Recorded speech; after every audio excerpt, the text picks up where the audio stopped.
Okay, the no start matrix that I want to build here, we're going to use a, well, let's just go ahead and use a black marker for this. And let's put a red marker on the floor. Okay, now then, to begin with, we got a no start. To begin with, we got to define things. We got to say, we got to talk the right way, right? How many people say, what do you usually say? Like if you went out there to start your car, like somebody comes in here and they say, my car won't start. Does it crank? Exactly. Does it crank means what? Will it spin over? That's right. So, you know, so the first little box you're going right over here, you know, so you got to know start. And you're basically, let's say you're talking to the customer and you need to know what that customer is talking about. Will it crank? Okay. No. Yes. You got that? Will it crank? No or yes? That's what we're going to do there. Okay. If it's no, you're going to go a totally different direction. The way we're headed is we're going to go yes. We're going to go down the yes side. You know, because it's obvious that you're going to need that. Okay, so what we got here? What's the next question you're going to ask? I mean, you're actually out there at the car. You're going to verify the concern. Obviously, you're going to go no. I want to know, does it crank the normal speed? Basically, I want to know, is the battery voltage high enough so that it'll operate the injectors? Because it can spin. You may have seen this on that Ranger. It can spin, and sound pretty good, but if the voltage goes below a certain level, it's not going to operate the injector. So I want to know cranking voltage. So how are we going to put that? We're going to put a box here, cranking voltage greater than, let's say greater than, we don't know how much it is on every vehicle. We're going to say greater than 8 volts. Right? Greater than 8 volts. If it's going to be a yes or a no. No? Yes. Okay, obviously, if it's less than 8 volts, what do we need to do? Check the battery. Yeah, or, you know, or maybe, Test. yeah. Now, how are we going to determine what it is? What if, and this is another question, what if it's greater than 8 volts at the battery, but my scan tool is telling me it's a little below. Now, a lot of times, most scan tools will shut down. You know what I mean? If it goes below 8 volts. But I need a good strong battery connected to this thing before I do anything else. And I'm going to be listening to it too.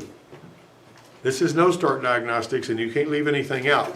So if it's yes, okay, we may have to go back over here. Okay, how does it sound? It sound. How does it sound? And what I mean to say, how does it sound? What am I talking about? You're talking about the spin, not the strength of the motor, right? Does it sound like it jumped time or doesn't have any compression? See what I'm saying? Does it have compression? Does it sound like it's got compression only 1 or 2 cylinders? Okay. So if it sounds, you know, if you've got a, if it sounds normal, right? Let's do this. Let's change this to the, does it sound normal? Right? Hey, there she is. Does it sound normal, yes or no? Okay. No? Let's do this. Let's put the no over here and the yes over here because we need to stay in our field of vision. Yeah, you got it. Thank you. You want that? Yeah, that's fine. Put that one on my desk in there if you don't mind. All right, so does it sound normal? If it does sound normal. If it doesn't sound normal, we're going to check and see if it's jump time, right? Or if, like I say, if somebody has moved it around the used car lot until they've washed the cylinder walls down and it's got low tension piston rings and it's got no compression because of that. I've seen them sound like they jump time. I pull the plugs out, I squirt oil in all the cylinders, I spin it over, I put the plugs back in and it fires up. You know what I mean? So just because it spins like it doesn't have any compression doesn't mean that it ain't got no, you know, I mean that it's out of time. Now, something else you got to look at. No touch starting. What gives us our no touch starting? If the idle air control is stuck shut, it's going to start hard. Because when you're spinning it over, the idle air control is supposed to open all the way up to give you your air for no touch starting. So if the idle air control is not working and it's closed up, if you got one that won't idle, it's going to be starting hard too unless you give it a little bit of gas. You get a little bit of gas, it starts up, but it won't idle. Idle air control is suspect. Or you can have a massive vacuum leak of some kind, but usually if that happens, it'll crank up and run it out and go dead. You know, if it's got a big vacuum leak. Okay, so is it low compression because of the gas cylinder walls washed down, or is it time? Okay, does it sound, if it does sound normal, what are we gonna do next? What's going in our next box? Okay, we check fire, so I'm not gonna check fuel. Well, let's test our fire before we test our fuel. Why? It's easier. Because it, If we get some gasoline on top of the engine, we're checking fire, we may set the motor on fire. And if you're out in the service lot, I had one catch fire on me out there one time. Now, I mean, I had actually checked my fire first, then I checked my fuel. There's some fuel that was pulled up under the distributor, and a spark jumped from somewhere I didn't know it was going to jump from, and it caught fire right there under the distributor. And I was a long way from my fire extinguisher, so I blew it out, and then it came back. You know how it does? I blew it out, it came back. I blew it out, it came back. I blew myself out of wind. Help! Somebody help! Give me a fire extinguisher. I mean, if you go to get a fire extinguisher, by the time you get back, it's burned down to the rims. You say, well, that's pretty spooky. All right, so anyway, so we're going to check spark. Okay, now what I'm going to tell you is the spark, if it doesn't have spark, does it have spark? Yes, no. Okay, what if it doesn't have spark? Where are we going? There's no spark. if it does not have spark, you're gonna go to the ignition coil, or And do what with it? you're gonna test it. Well, I want to know if there's power going to the coil to begin with. So we're gonna pull the plug, the plug off, and we're gonna use a spark plug tester. Spark plug tester is how you're checking spark. Yeah. I mean, that's a good thing. But what I'm wanting to know is if it doesn't have spark to begin with, and we're checking this, let's say we're checking it without the benefit of a scan tool. You know, scan So tools, we're gonna have to do a back thing to find out. yeah, we're basically gonna see if there's power going to the coil. You know, and you gotta, you know, usually the biggest wire will be the one going to the coil that's feeding the coil. All right, after I do that, after I go to the coil, then I'm gonna get my test light. If I've got power going to the coil, I'm gonna move to the other, because a lot of times these will be coil packs, you know. Now you gotta be able to get to them. I mean, not every coil pack is the same. So this is just sort of a blanket deal. There's other ways you're gonna have to do this. If like on the Oldsmobile, it's really difficult. You can't get to the both sides of each coil on those because they're hidden from you. But on that Ranger, they're sticking up. And on some other cars they are. So basically, if it's got a distributor and it's a single coil, or if it's a coil pack, if you can, or even if it's a Honda or something, it's got the coil in the distributor. I've actually pulled the distributor cap off a Honda before, and I found the two wires going to the coil under the distributor.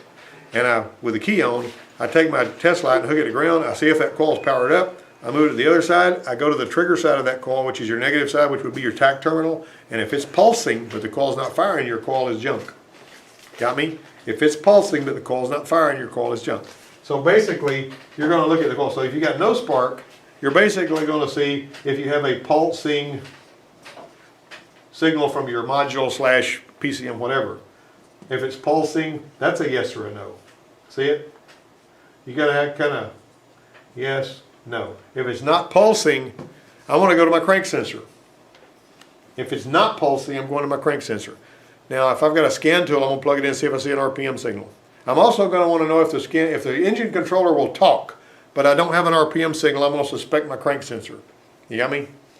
If my engine controller will talk and I've got no RPM signal, you remember on the Explorer that he dragged in, that was a no start, it was an 04 Explorer out here, and we spun it over and we had no RPM signal. When Melissa got under there, she found out the balancer had come apart and destroyed the crank sensor.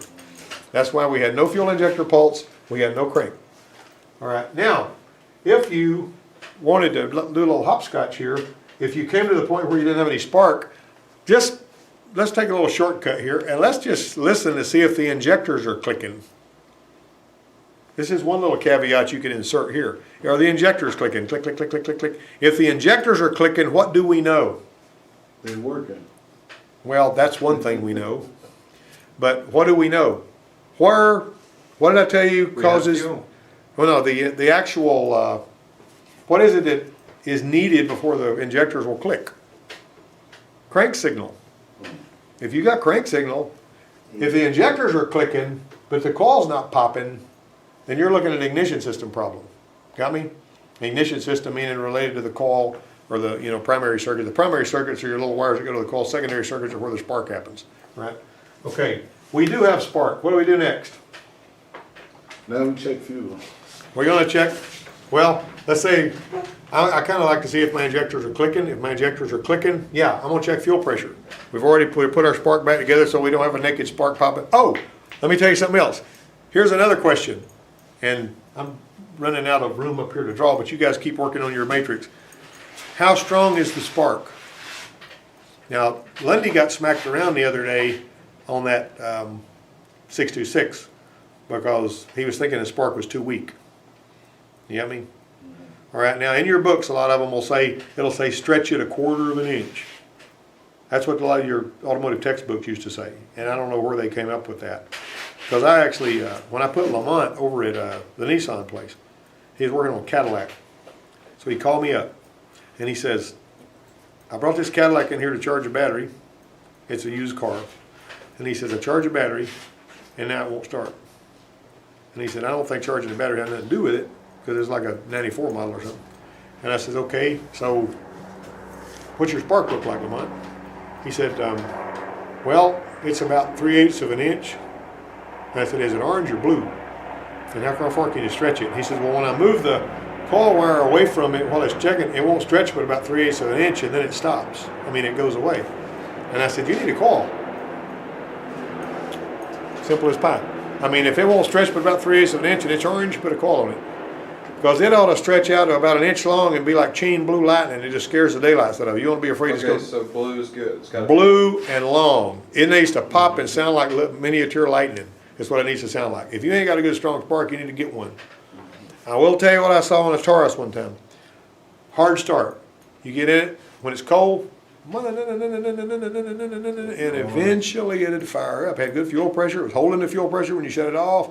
Well, when I actually, and I had spark that looked pretty darn decent, but when I measured it with a scope, the coil, which was one of those E-core ignition coils that's supposed to put out about 100,000 volts, was only putting out like 50,000 volts, which is okay on your old oil field coil, but it's not on these E-core coils. And I finally figured out it was only jumping about 3/4 of an inch, but when I went past that, it wouldn't. So when I finally put a new coil on there, you could just breathe on that key and it was running. Because it was hard when it was cold, for it to fire anyway. And so basically, after you spun it a little bit and finally it started firing, it would go. So the long and the short of it is, pay attention to the strength of that spark, guys. I've seen really good mechanics that smacked around because they didn't stretch the spark. They checked it, pap, pap, pap, okay, I've got spark, and they went off down around Robin Hood's barn looking for some problem somewhere else when they'd already passed the place where their problem was.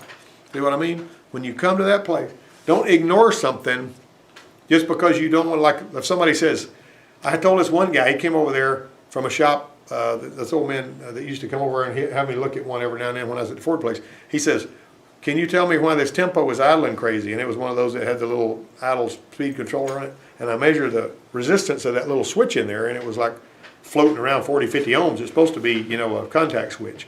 And when you let off, it's closed, and when you come back, it's open. And I said, this needs one of these idle air controls. It's about $140. He said, well, golly, can't we look for something else? And I said, wait a minute. I said, the problem you're having can be caused by this, and I've told you it's bad. He said, well, I don't want to spend $140. Can we find another problem on here? And I said, listen, if you had a set of points and you pull the cap off and you've seen all the points were all burned up, would you put the cap back on and go looking for a problem somewhere else? Well, no. I'm going to put points in there, and then I'm going to go look for a problem somewhere else. Don't look anywhere else until you fix what you know is wrong. Got me? All right.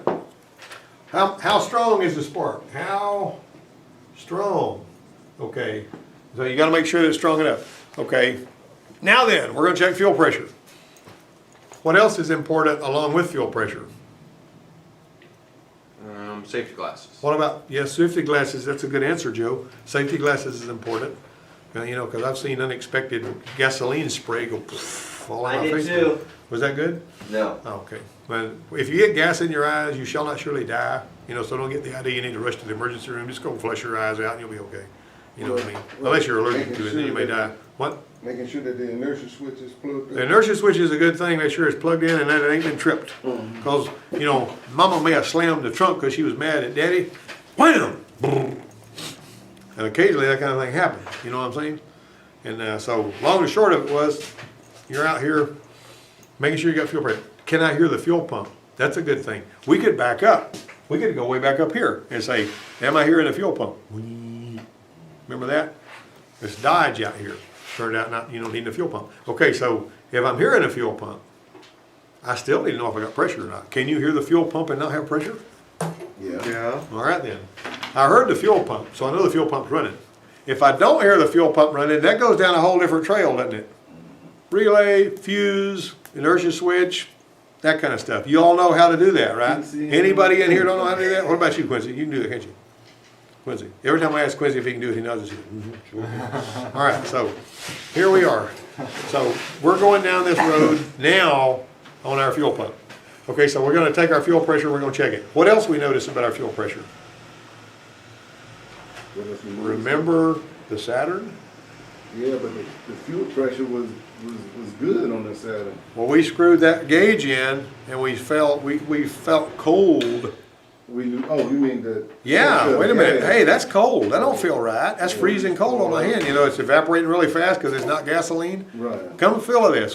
That's alcohol.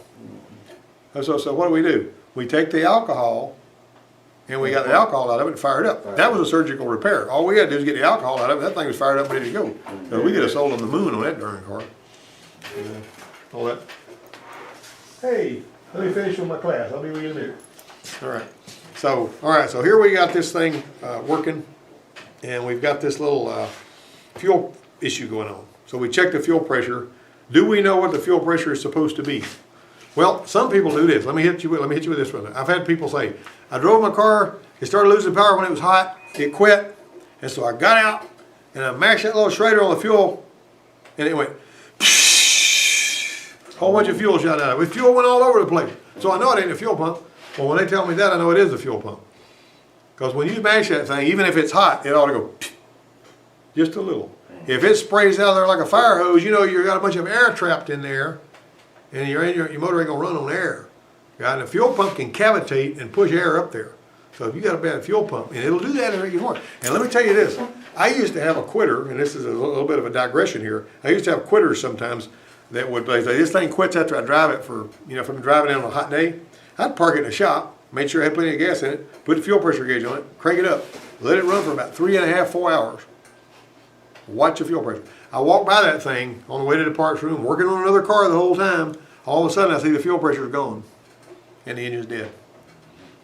And or if I hear it die, I crank it up, goes right back down. No, I got a bad fuel pump. We had that on one of these Chevrolet pickups over here that was quitting on the other campus. And they did a bunch of work on it at some shop over there and they couldn't figure it out. So they finally got it over here. And I was in here teaching. And we had the engine out, we could hear it running. All of a sudden it died. I even got a film on that, a video. Ran out there and the pressure had gone away. Crank it up, pressure comes up, runs for a second, pressure goes away again.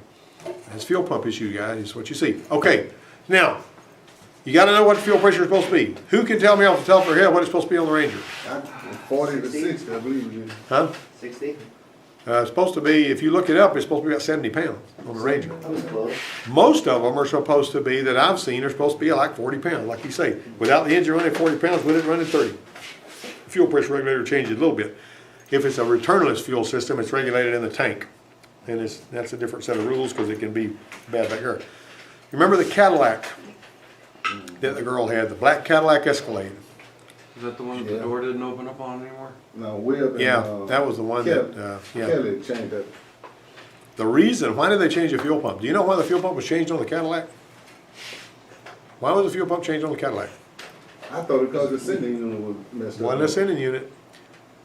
We changed the fuel pump on the Cadillac because the ABS light was on. What nonsense is that? ABS and fuel. Well, I'm gonna tell you what smacked me around.